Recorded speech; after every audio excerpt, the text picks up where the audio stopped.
किसी गांव में एक लकड़हारा अपनी पत्नी, बच्चों और अपनी माँ के साथ रहता था। वह लकड़हारा दिन भर जंगल में लकड़ियों को काटता था और उन लकड़ियों को बाजार में लेकर बेचता और उससे जो भी धन मिलता था उसी से अपना और अपने परिवार का खर्च चलाता था। इसके बाद जो भी उसके पास समय शेष बचता था वह लकड़हारा प्रभु का ध्यान करता था। एक दिन क्या होता है कि उस लकड़हारे की बेटी का विवाह तय हो जाता है। लकड़हारा सारा दिन लकड़ियों को काटता और शाम होते ही अपने आसन पर बैठ करके भगवान के ध्यान में मस्त हो जाता।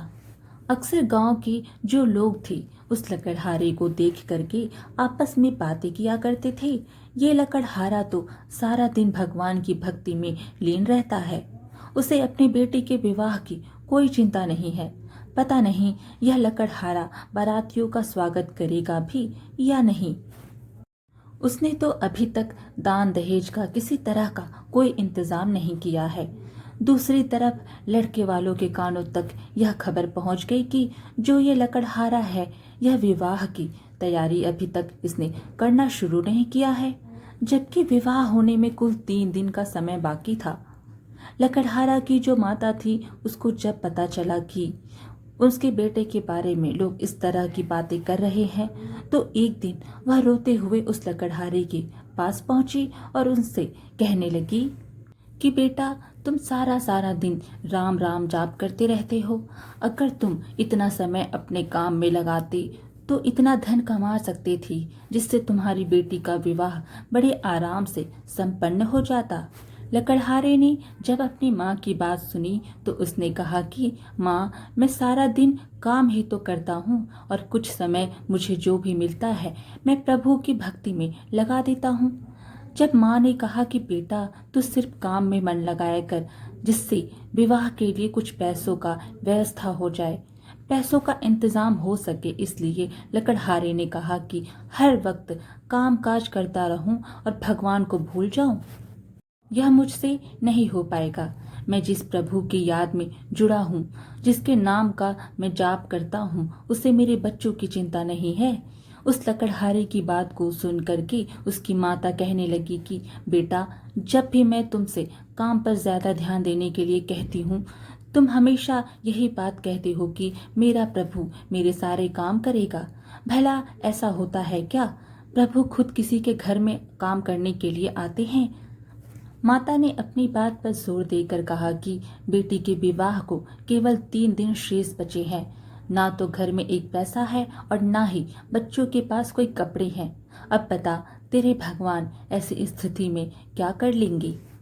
उसी समय माता अपने कमरे में गई और थोड़ी सी जो चीज उसके पास रखी हुई थी, पुरानी धरोहर, और बोली कि ले, मैंने तुझसे छुपा करके अपने पास रखा हुआ था, नहीं तो तू किसी साधु संत को सारा यह जो भी था सब दान में दे देता। इसलिए अब तुम ये जो वस्तु मैं तुमको दे रही हूँ, यह सोने और चांदी की चीज, इसे ले जाकर बाजार में बेच आओ और उससे जो कुछ भी पैसे मिलेंगे अपने बच्चों के लिए और अपने लिए नए नए कपड़े इससे बनवा लेना। माता की बात सुन करके जो लकड़हारा था वह अपने माता के द्वारा दी गई वस्तु को लेकर के बाजार के लिए निकल जाता है। अभी वह कुछ दूर ही चला था कि रास्ते में उसको एक साधु मिल गया। लकड़हारे से कहा कि मुझे उस लकड़हारे का घर बता दीजिए जो हर आने जाने वाले की सेवा करता है, मैं उससे मिलना चाहता हूँ। वह लकड़हारा स्वयं था और वह साधु उसी लकड़हारे का घर पूछ रहा था। उसने कहा कि बताइए, तुम्हें किसकी जरूरत है?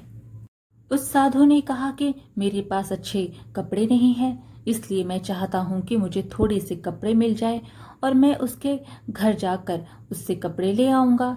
लकड़हारे ने सोचा, अगर यह साधु मेरे घर गया, कहीं मेरी माता ने इसको कुछ अपशब्द कह दिया तो सब कुछ गड़बड़ हो जाएगा। इसलिए उसने कहा कि भगवान, आप थोड़ी देर तक यहीं बैठिए, मैं बाजार से होकर के आता हूँ और इसके बाद मैं आपको वस्त्र देता हूँ। वह लकड़हारा बाजार को गया और अपनी माता के द्वारा दी हुई जो भी चीज वस्तु थी उसको बेच करके उससे थोड़ा सा कपड़ा लिया और एक बड़ा सा थान कपड़ा लिया और ला करके उस संत को दे दिया। उस संत ने कहा कि मेरा इतने से काम नहीं चलेगा। तो उस लकड़हारे ने पूछा कि आपको कितना चाहिए। साधु ने कहा कि यह सारा थान आप मुझे दे दी तभी ये मेरे लिए पर्याप्त होगा। उस लकड़हारे ने एक पल भी किसी तरह से कोई बात नहीं सोची और सारा का सारा थान उस साधु के हाथ में दे दिया। अब उस लकड़हारे ने साधु को सारा कपड़ा दे दिया, पर रास्ते में सोचने लगा कि अब मैं घर जा कर के अपनी माँ को कौन सा जवाब दूंगा। मेरे पास तो एक भी पैसा नहीं है। लकड़हारे ने विचार किया और घर ही नहीं जाएगा।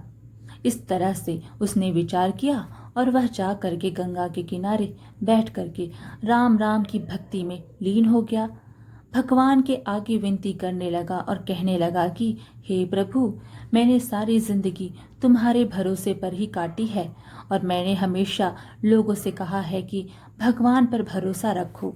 जो भगवान पर भरोसा करता है प्रभु उसके सारे काम करते हैं। पर आज मेरी बेटी का विवाह है, कृपया करके मेरे काम में प्रभु आप सहायक हो। दूसरी तरफ लकड़हारे की बेटी के विवाह का समय के दिन भी आ गया। सुबह का समय था। लकड़हारे की माता बहुत चिंता में डूबी थी।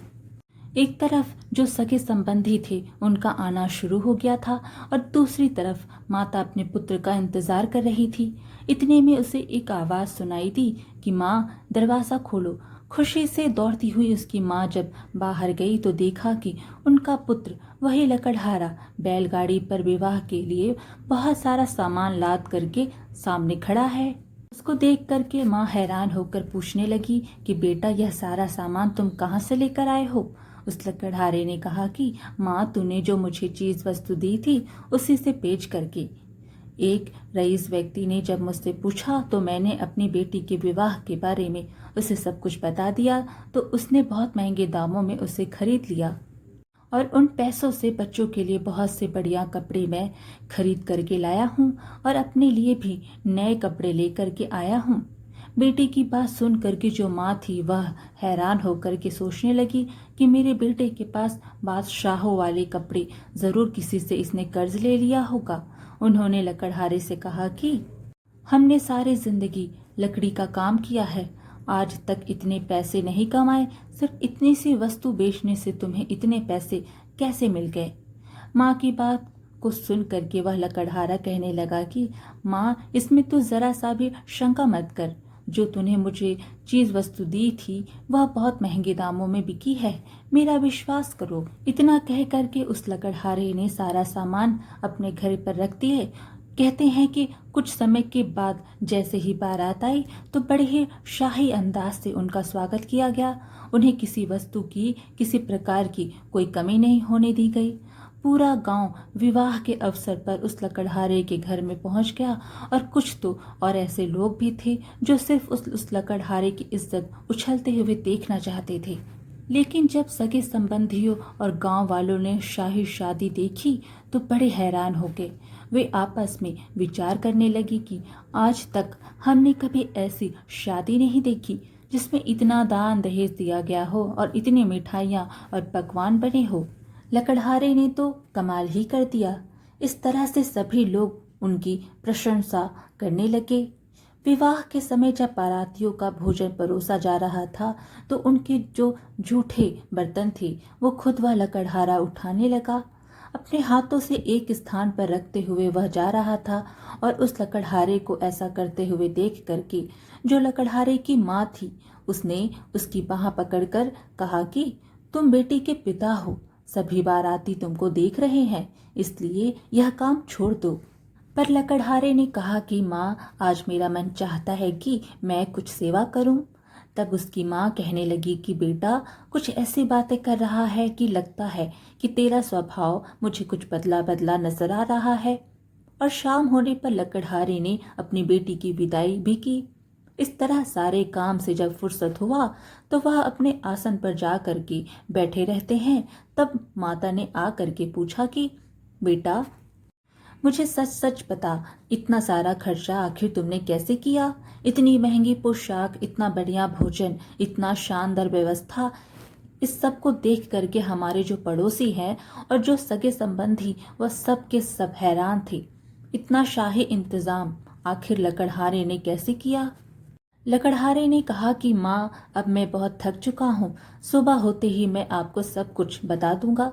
सारी रात माता यही सोचती रही और चिंतित थी कि उसका बेटा जो है वह कुछ बदला बदला नजर आ रहा है। पहले तो उसने आज तक मुझसे कभी कोई बात नहीं छुपाई और ना ही मैंने उसके पास कभी इतने पैसे देखे, और अचानक से आज मेरा बेटा इतना धनवान कैसे हो गया? इस तरह से सोचते सोचते जब दिन निकला तो माता अपने बेटे के कमरे में गई। वहां अपने बेटे का ना पा करके उसे ढूंढने लगी, पर लकड़हारे का कोई पता नहीं था। जब माता ने सगी संबंधियों से अपने बेटे के बारे में पूछा तो वे कहने लगे कि तुम रात को अपने बेटे लकड़हारे से बहस तो कर रही थी, हो सकता है कि वह कहीं नाराज हो गया हो और अपने घर से कहीं चला गया हो। माता को याद आया कि अक्सर उसका जो बेटा है लकड़हारा, वह नाराज होकर के गंगा नदी के तट पर जा चला जाता है। माता दौड़ी दौड़ी गंगा नदी के पास जैसे ही पहुंचती है, वह देखती है कि चुपचाप सिर झुकाए हुए शांत मुद्रा में उसका बेटा बैठा हुआ था। उन्होंने जोर जोर से हिला करके कहा कि बेटा, तुमने अपनी बेटी का इतना शानदार विवाह किया और अब तू मेरी छोटी सी बात का बुरा मान करके घर से चला गया। आखिर मैं तेरी माँ हूँ। मेरे मन में अगर कोई दुविधा है तो क्या तुझसे पूछने का मुझे कोई अधिकार नहीं है? सभी रिश्तेदार, पड़ोसी और मित्र तेरी कितनी प्रशंसा कर रहे हैं। वह लोग कह रहे हैं कि उस लकड़हारे की बेटी का विवाह तो देखने योग्य था। सारे गांव में चारों तरफ तेरा ही गुणगान हो रहा है और तू मेरी जरा सी बात का बुरा मान करके यहाँ आ करके बैठ गया है। ऐसी बातें सुन करके लकड़हारा हैरान हो गया। एकदम से उठ खड़ा हुआ और पूछने लगा कि माता, मैं तो मन ही मन अपने आप को धिक्कारता हुआ 3 दिन से घर नहीं गया और यहीं पर बैठ करके मैं ध्यान लगा रहा हूँ। मैं नहीं समझ पा रहा हूँ कि मेरी बेटी का आखिर विवाह कैसे हो गया। माता हैरान होकर के कहने लगी कि पुत्र, सारा विवाह तुमने खुद अपनी उपस्थिति में किया है। बैलगाड़ी में सारा सामान खुद खरीद करके लाया है। बड़ी बड़ी शाही पोशाकें तू लेकर के आया है। अपने हाथों से अपनी बेटी का कन्यादान तुमने किया है। तो फिर अब ऐसी अजीब सी बहकी बहकी बातें क्यों कर रहा है? माँ ने कहा, बेटा, अगर तुम मुझसे नाराज हो तो पहले घर चलो, वहीं चल करके मैं तुमसे पूरी बात करूंगी। इस तरह से लकड़हारा अपनी माता की आज्ञा मान करके अपने घर की तरफ चल पड़ा। रास्ते में कुछ लोग आपस में बातें कर रहे थे कि ऐसी शादी तो आज तक किसी ने नहीं देखी। ना तो किसी ने इतना दान दहेज दिया और ना तो किसी ने इतनी सारी मिठाइयाँ और पकवान बनाई। वाह भाई, गजब हो गया। इस तरह से लोग कहते हुए आगे बढ़े जा रहे थे। लकड़हारा सोचता जा रहा था, कहीं वैसा मेरा मजाक तो नहीं बना रहे हैं। जल्दी जल्दी घर की तरफ जाने लगा और घर पहुंचते ही वहां का नजारा देख करके वह बिल्कुल हैरान हो गया। उसका पूरा घर चमचमा रहा था। चारों तरफ लोग वाह वाह कर रहे थे। लकड़हारा सोचने लगा, जब मैं 3 दिन से घर आया ही नहीं तो मेरी अनुपस्थिति में इन सब के अनुसार घर में फिर कौन था जो मेरा ही रूप बना करके सारा काम घर का करके चला गया। लकड़हारे ने अपनी माता से कहा कि माँ, मुझ पर विश्वास करो, मैं तो 3 दिन से घर आया ही नहीं हूँ।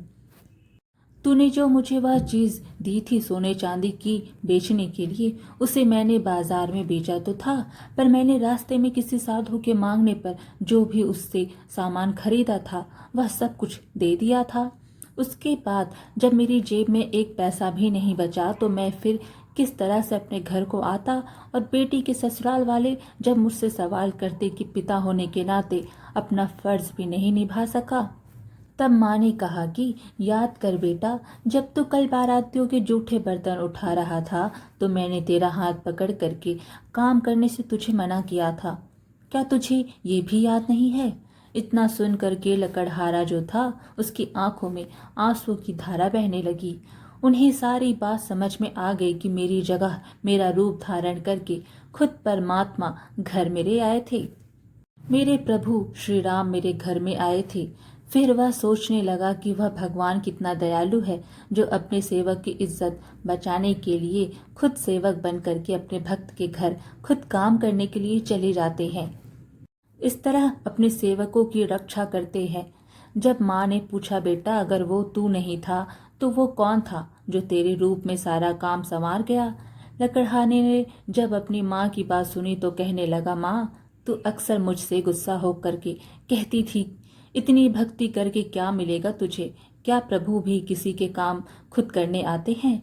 जिस प्रभु ने मुझे अपनी भक्ति में लगाया है वही प्रभु मेरा रूप बना करके मेरे घर के सारे काम को करके वह चले गए। इतने वचन सुन करके माता ने कहा, तू ठीक कहता है, खुद प्रभु ने ही हमारी लाज रखी है। इतना कह करके उसकी माँ की आंखों से आंसुओं की धारा बहने लगी। इस कहानी से हमको यह सीखना चाहिए कि इंसान निस्वार्थ भाव से यदि भगवान की भक्ति करता है तो फिर भगवान ऐसे भक्तों को कभी मुसीबत में फंसने नहीं देते। भगवान हमेशा अपने जो उसका भक्त होता है उसकी मदद करते हैं। भगवान तो सबकी मदद करते हैं। एक भक्त को भगवान पर जितना विश्वास होता है, भगवान से जितना वह प्रेम करता है, उतना ही भगवान भी उससे प्रेम करते हैं।